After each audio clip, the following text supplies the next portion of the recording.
ایک شخص ٹوپیاں فروخت کرکے اپنی گزر بسر کیا کرتا تھا۔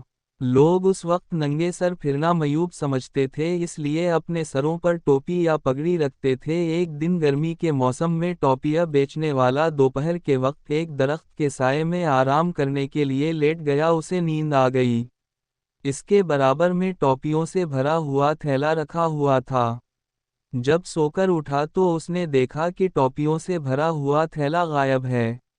اچانک اس کی نظر درخت کے اوپر بیٹھے ہوئے بندروں پر پڑی، جہاں بندر اس کی ٹوپیوں سے کھیل رہے تھے۔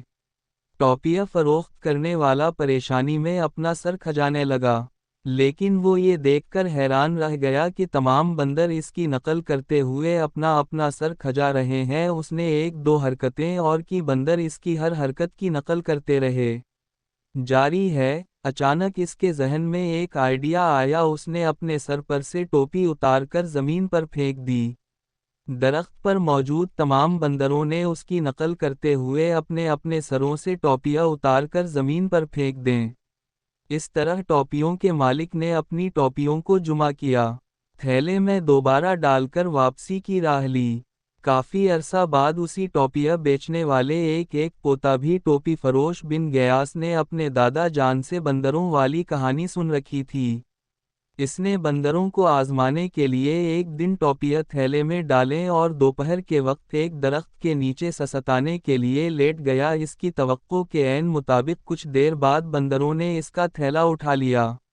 اس نے اپنے دادا کے مطابق سر کھجانا شروع کیا تو بندروں نے بھی اس کی نقل کی، لیکن کچھ دوسری حرکتیں کرنے کے بعد اس نے اپنی ٹوپی زمین پر پھینکی، لیکن بندروں نے اپنی ٹوپیاں نہ پھینکیں۔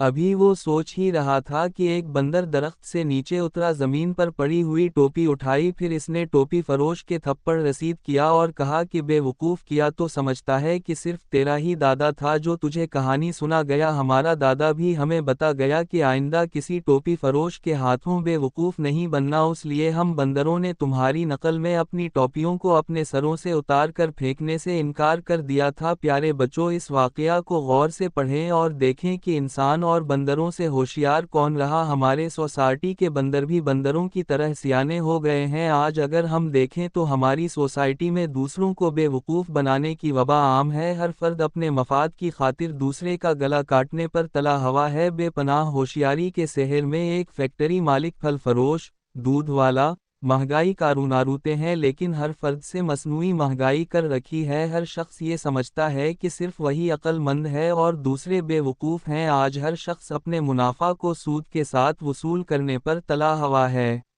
جو معاشرے کے لیے ایک المیہ ہے۔ ضرورت اس امر کی ہے کہ ہوشیاری چالاکی کو چھوڑ کر اصولوں کے مطابق زندگی گزاریں، اس میں دنیا و آخرت کی کامیابی مضمر ہے۔